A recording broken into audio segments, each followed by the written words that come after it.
Hello, insiders. It's your girl NR the Insider here to bring y'all some news from the week. Y'all, we have a lot to talk about, so let's get into it. Last week, Black opportunity was under attack in courtrooms, recording studios, and at the Supreme Court. Pooh Shiesty allegedly pulled a gun on Gucci Mane over a record deal, a right-wing group targeting the Congressional Black Caucus Scholarship Fund, and the Supreme Court deciding who gets to be a citizen, with Trump in the front row. And unfortunately, Trump's grip on loyalty is tightening. Tiger Woods dropping the president's name during a DUI stop, and Pam Bondi getting fired no matter how hard she tried to prove that she was loyal to the president. Ooh, child. 5 stories, 2 different threads, but everything is all connected, so here we go.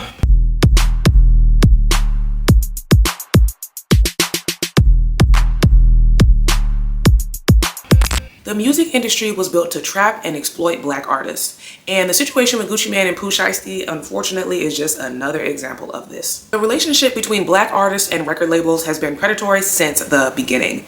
Predatory contracts signed at 18, 19, 20 years old, advances that turn into mountains of debt, royalty structures designed to make sure that the labels get money long before the artist sees a dime, and creative control stripped away the moment you sign on the dotted line. Black artists have been fighting this since the beginning. Which brings us to January 2026. Pooh Shiesty signed to Gucci Mane's record label, allegedly lured Gucci Mane and his team to a Dallas recording studio where Pooh Shiesty and 9 people allegedly stormed the room, held up some weapons, and forced Gucci Mane to sign a contract release. Now, Pooh Shiesty is not the first Black artist to feel trapped in a contract that they couldn't get out of, and trapped in a contract by a person of color. Snoop Dogg, Lil Wayne, Megan Thee Stallion all had to challenge other people of color to get out of whack deals. But they didn't do what Pooh Shiesty did now. Hold on.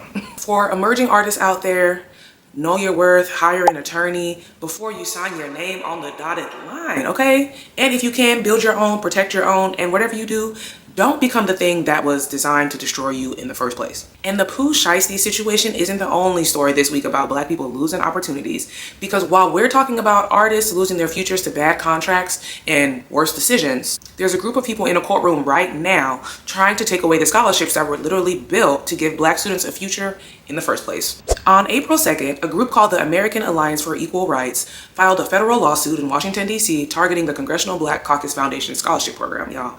That is a mouthful. I should have said the acronym, but I had to give it to y'all. I had to let y'all know. This program has existed since the 1980s, and it has awarded over $11 million to Black students across the country. The man leading this lawsuit is Edward Bloom, and if that name don't ring a bell, ding, ding, ding, ding, it should.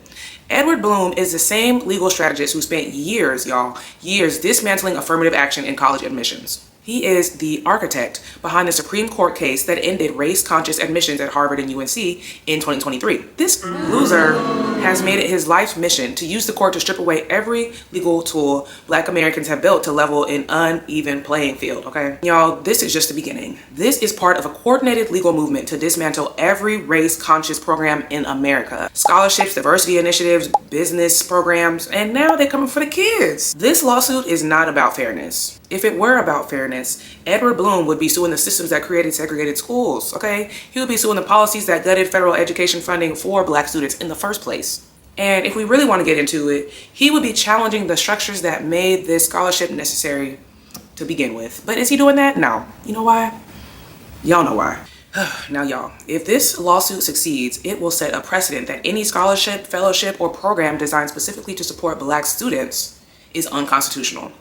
And think about what that might mean for every HBCU scholarship, every Black professional or association grant, every program that is built to close a gap that this country created, okay? We didn't create the gap, y'all did. But of course, the attack on Black opportunity does not stop at scholarships, because that same week, the Supreme Court of the United States heard oral arguments in a case that would strip away something even more fundamental: citizenship itself, y'all. Where's my passport? Where's my birth certificate? Let me get my stuff together, because they are not playing with us. President Trump introduced an executive order to end birthright citizenship. Now let me give y'all some background on this. Let's go back to the 1800s. The Civil War is over, slavery's been abolished, but the southern states, the racist people, are doing everything they can to hold down the formerly enslaved people.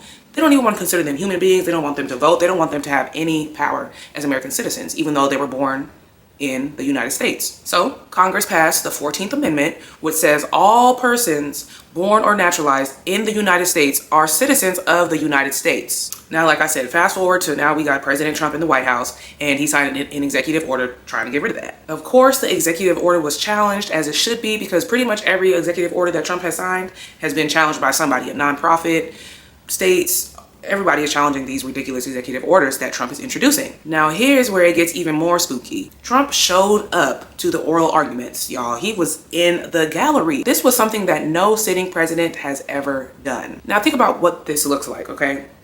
The president is sitting in the room watching the 9 justices who will decide this case. This is all about intimidation. People are trying to say, oh, he has the right to, blah, blah, blah. So why was he the first sitting president to ever do this? And why didn't he sit in on any other Supreme Court cases? This one? Now, if the court rules that birthright citizenship can be restricted, millions of people will be impacted, of course, because citizenship in the United States is the gateway to everything else here. You can't vote without citizenship. You cannot access federal benefits without citizenship. You cannot fully participate in the democracy without citizenship. They are trying to shrink the electorate for the midterms and beyond. So we have a president who showed up to the Supreme Court to watch justices rule on his own case, a president who has made it very clear that he believes his power is limitless inside the courtroom and outside of the courtroom. And his belief that his power is limitless is showing up in places you might not even think about, including on the road in Florida. This next story, ridiculous. Tiger Woods crashed his SUV in Florida. The car flipped over, deputies arrived on the scene, he failed a sobriety test, and he refused to take a urine test. He was arrested and charged with a DUI. And in the middle of all of that, y'all know what Tiger Woods told the deputy? He said, I was just talking with the president. Ring, ring, hello, Trump, is that you? That's what he said he was doing. Tiger Woods and Donald Trump have been friends for years. They've golfed together countless times. Trump awarded Woods the Presidential Medal of Freedom. And Woods is currently dating Vanessa Trump, the ex-wife of Donald Trump Jr. So they all wrapped up. Now, we don't know what was said on that call. We don't know what happened, if there really was a call. But we do know that in the middle of a DUI arrest, his thought was, let me mention President Trump. Let me mention that I was speaking to the most powerful person in the country. We are living in a moment where even just proximity to Donald Trump is being treated like a get out of jail free card, where people genuinely believe that loyalty to this president or even just access to him can get them out of tough situations. We saw this with cabinet members and other officials who try to bend themselves in all kinds of crazy contortions to prove their loyalty to President Trump. We saw it with Pam Bondi, who did everything she could to please him, even though she was supposed to be impartial as AG. And now we're seeing it on the roadside in Florida, child. Tiger Woods dropping the president's name at a DUI stop is one thing. Terrible. But the belief that loyalty to Trump is a get out of jail free card goes all the way to the top of the United States government. Although now we starting to see that that loyalty ain't enough. This next story, oh girl, you tried, but it didn't work out for you. Pam Bondi was just fired as Attorney General of the United States. On the surface, this looks like a cabinet shuffle, but as an attorney, let me tell you what's actually going on. Because this is bigger than Pam Bondi, this is bigger than just another cabinet shuffle. This is about American justice, the DOJ, the Constitution, so many things. The Attorney General is supposed to be the most independent position in the entire cabinet. The AG does not work for the president, the AG works for the American people. And the whole point of that independence is to make sure that the law is applied fairly to everyone. But she did the exact opposite because Trump wanted her to. Under Bondi's leadership, DOJ went after former FBI Director James Comey, New York Attorney General Letitia James, Federal Reserve Chair Jerome Powell, former CIA Director John Brennan. The list goes on and on, but judges were throwing out case after case because they lacked legal merit. But y'all, this firing is a message to every person in his cabinet, every person that he has the ability to fire, that they better get in line, perform for him, do what he says, or you're gonna be out. So now the question is, what happens now that she's out of here? Y'all, they were throwing her picture in the trash the next day.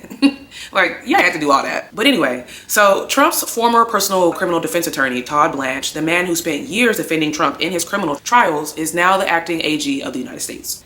I already don't like that. Think about it. The nation's top law enforcement officer is someone who has spent most of his career trying to keep the president out of prison. That can't be right.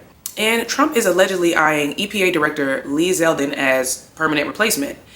Someone who does not have the credentials to even hold this position. We are watching the weaponization of federal law enforcement happen in real time, and it's probably gonna get worse. Well, this is what it looks like when somebody thinks that their power has no guardrails, and if you're not paying attention, they're counting on that. Well, y'all, last week was bananas. It was crazy, but honestly, with this administration, 2026, I don't know what's in the water, but it seems like every week something crazy is happening.